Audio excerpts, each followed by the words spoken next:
Pour les habitudes de Twitter, hier, j'étais dans un space, mon space, c'est un space que j'ai l'habitude d'écouter chaque premier mercredi du mois.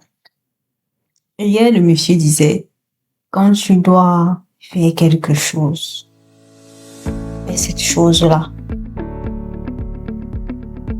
Peu importe. Fais-le.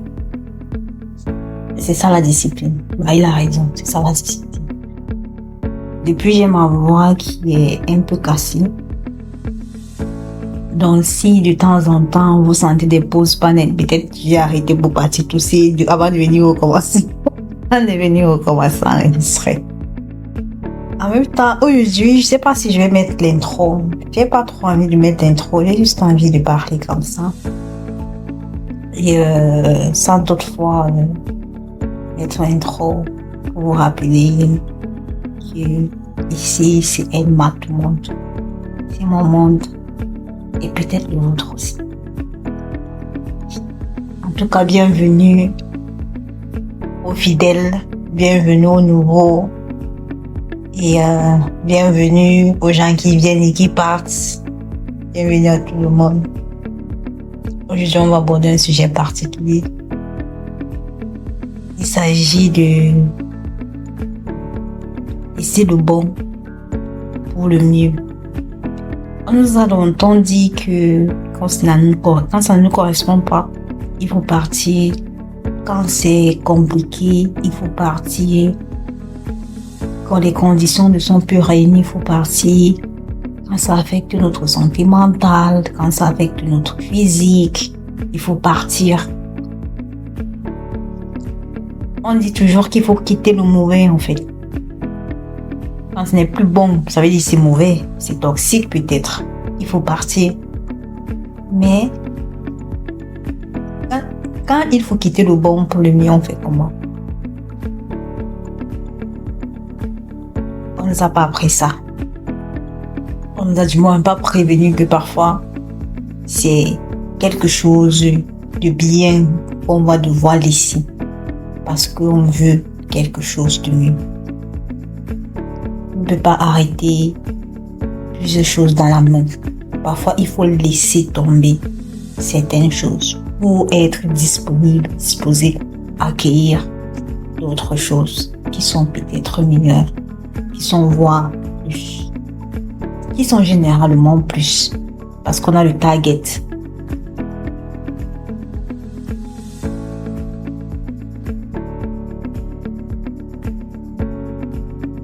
Les bonnes choses ne sont pas parfaites. Les bonnes choses ne sont pas extraordinaires. Elles sont juste bonnes. Elles apaisent. Elles donnent ce réconfort, ce sentiment de justesse. Elles sont là. Elles font du bien. C'est tout. Elles sont précises. Tu as la sensation que tout est à sa place. Ça n'a pas besoin de questionnement. Ça n'a pas besoin de nomination. C'est juste réconfortant. Parfois, ces bonnes choses peuvent juste être un travail stable. Une relation saine. Ça peut juste être un endroit, une habitude, quelque chose qui nous ressource, mais qui nous retient en même temps. Et c'est là que les choses commencent à être compliquées. C'est là où réside le piège en réalité. C'est très confortable, très prévisible, très tangible. Et lâcher ce genre de confort, même pour un avenir prometteur, fait peur. On craint l'inconnu, on craint l'échec. il y a un vide qui se crée sous nos pieds. Et on se dit, est-ce que ça vaut réellement le risque? Est-ce que ça vaut réellement la peine de lâcher ça, de lâcher ce confort-là? Est-ce qu'il y a le mieux quelque part?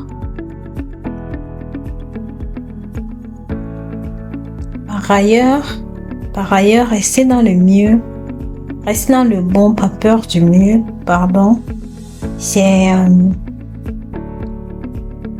s'installer dans une forme de sécurité qui nous empêche de grandir, qui nous empêche de découvrir la meilleure version de nous parfois,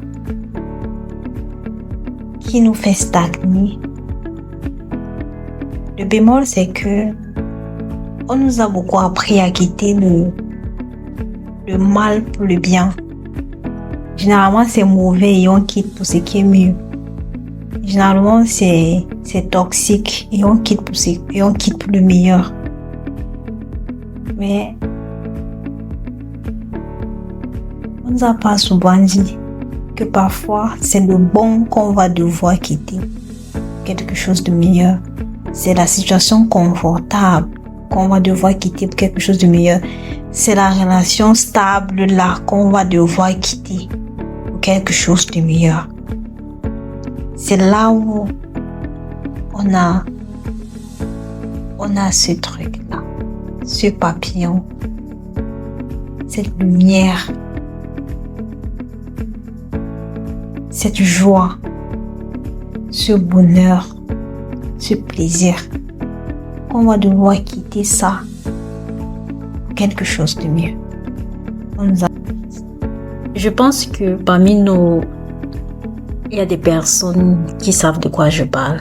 Il y a des personnes qui ont déjà vécu ça, qui ont déjà été dans ce move-là, de devoir laisser quelque chose de bon, de devoir laisser quelque chose avec laquelle elles sont déjà adaptées, elles se sont déjà conformisées, elles ont déjà leur routine, elles savent déjà comment gérer, et de devoir laisser ça ou acquérir quelque chose d'inconnu, mais qui pourrait être mieux, pour être meilleur. En réalité, lâcher devient comme un deuil. Le deuil de ce que ça aurait pu être, de la version de l'histoire où ça a marché. Le deuil de la version où on n'avait pas besoin de choisir. La version où on n'avait pas besoin de parler. La version où c'était là. C'était juste là. Et ça nous plaisait ainsi. Même si c'était pas quelque chose de mauvais, ça reste un deuil. Même si on quitte de quelque chose de bien, ça reste quelque chose qu'il faut laisser. Et laisser fait toujours mal, laisser fait toujours peur, laisse toujours ce désagrément là en nous. Laisser n'est pas toujours confortable. En fait, laisser n'a généralement pas confortable. et voilà, ça intrigue également. Bonne nouvelle, c'est qu'on laisse pour quelque chose de meilleur. C'est incertain. Ça demande de soi, beaucoup de soi. Ça demande beaucoup d'efforts. Ça demande peut-être une certaine résilience. Ça demande parfois une certaine discipline. C'est pas forcément intense, pas forcément plus excitant au premier regard. Ça va pas forcément monter l'adrénaline là que le bon nous suscitait en nous. Mais le mieux est durable. Le mieux c'est ce qui nous définit. C'est ce dont on a besoin, ce dont on veut dans notre plus fort intérieur. C'est ce qui est aligné réellement avec nous. Ce n'est pas instantanément gratifiant.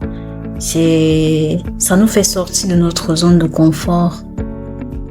Ça nous fait explorer parfois nos limites, nos désirs, nos aspirations. Le mieux, c'est une vie qui résonne avec notre essence. C'est qui nous fait sentir vivants, qui nous fait sentir entiers et parfois authentiques également. Le mieux, c'est quelque chose qu'on construit pour demain. La différence entre le bon et le mieux, c'est parfois ça, c'est que le bon, c'est ce dont on a besoin aujourd'hui, ici et maintenant. C'est instantané parfois, c'est du jour au jour. Par contre, le mieux, c'est la prolongation. C'est pas seulement pour aujourd'hui, pas seulement pour demain, c'est pour toujours. C'est la vraie suite logique des choses. Et voilà. J'avais une anecdote avant de commencer à enregistrer ce podcast parce que j'ai été inspirée par une histoire et pas un fait qui doit se réaliser, par quelque chose de bon qui doit être laissé ou acquérir quelque chose de mieux, ou bien se rendre disponible pour quelque chose de mieux. Et de là, j'ai été vraiment inspirée pour ce podcast. Et là, quand je suis en train d'enregistrer, je pense à ça et je me dis, il y a là quelques heures, quelques instants, quelques minutes, je me suis dit que est-ce que je dois le faire? J'ai failli me rétracter, hein. Je vais pas vous mentir, c'est pas facile. Je vais pas parler comme si c'est en un claquement de doigts, non. C'est surtout quand on parle de quelque chose de bon. On parle vraiment de quelque chose de bon. Et voilà, pour recevoir, il faut parfois laisser certaines choses. Il faut parfois se libérer, se rendre disponible pour accueillir même. Il faut il faut être connecté pour pouvoir voir même quand les nouvelles opportunités se présentent, parce que parfois on voit même les opportunités, on réussit à identifier les opportunités parce que nous sommes prédisposés. Mais si tu cales dans un certain confort, si tu ne prends pas certaines décisions, tu vas pas pouvoir voir ces opportunités-là. Parce que tes mains sont pleines en fait. Quand les mains sont pleines, on ne cherche pas à acquérir d'autres choses pour mettre où. Pas pour arrêter les mains. Si les mains sont déjà remplies, tu vas porter avec quoi? Donc, je suis obligée de déposer certaines choses pour pouvoir en acquérir d'autres. Donc, aujourd'hui, il s'agit de se faire de la place, pour quelque chose de plus grand, quelque chose de plus durable et de privilégier son futur au lieu du confort du moment. Voilà. Et il y a une phrase que j'aime beaucoup qui dit: ce que tu cherches, tu te cherches aussi. Mais pour que ça te trouve, il faut être libre. Vraiment libre. Il faut vraiment être libre. Et on sait ce qu'il faut faire pour être libre. Parfois, on veut certaines choses. On sait même ce qui bloque. Dans notre fort intérieur, nous savons ce qui bloque. Mais nous ne sommes pas prêts à laisser ça pour être vide. Parce que tu regardes autour, tu vois qu'il n'y a pas d'appui. Il n'y a pas ce sur quoi tu vas t'appuyer en attendant. Donc, tu sais mitigé, tu ne sais pas quoi faire. Mais voilà, si t'es que tu n'es pas libre, ça fait comment pour te localiser en fait? Donc, faisons ça ensemble. Lâchons ce qui est bon, ce que nous savons qu'on doit lâcher, qui est bon, qui est confortable, qui est apaisant. Lâchons ça pour être disponible à accueillir ce qui est mieux, ce qui est durable. Sacrifions les plaisirs instantanés, les plaisirs du moment pour faire place au bonheur durable. faire place au bonheur durable. Je vais vous laisser avec une question que chacun doit se poser, parce que je sais que c'est difficile de faire ce genre de choix. Surtout quand il y a certains paramètres qui entrent en compte, ça, c'est vraiment difficile. Chacun sait dans quelle situation elle est et dans quelle partie de sa vie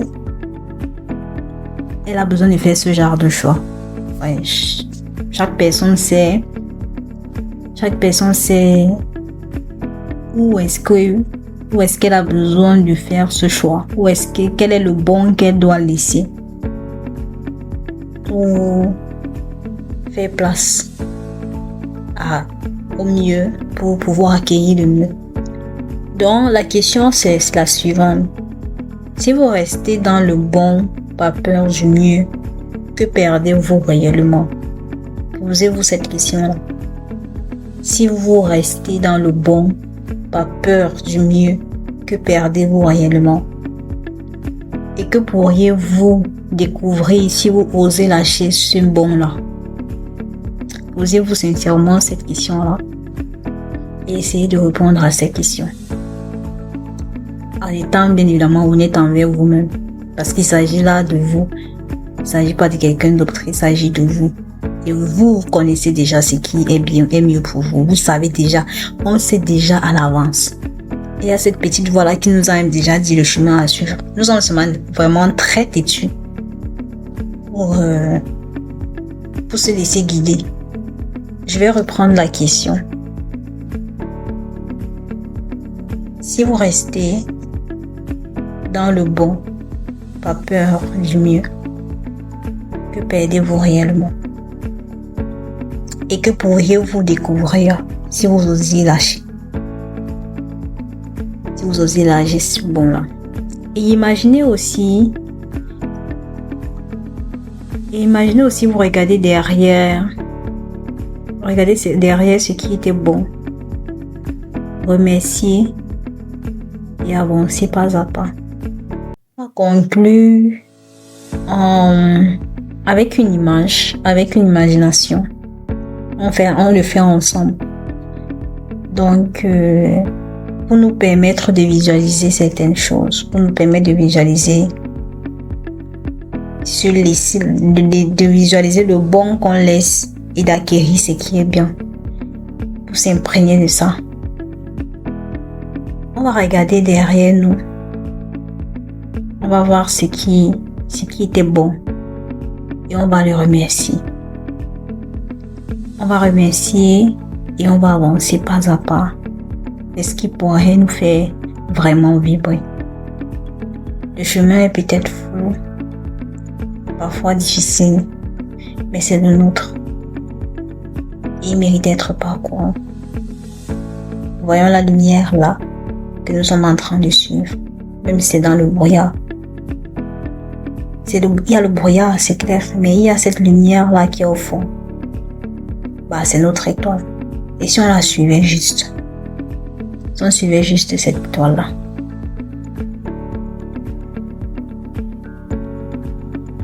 je voulais savoir ça. C'était Elle Mato Monde, mon monde, peut-être le vôtre aussi. Prends ce qui te plaît, prends ce qui te parle et laisse le reste.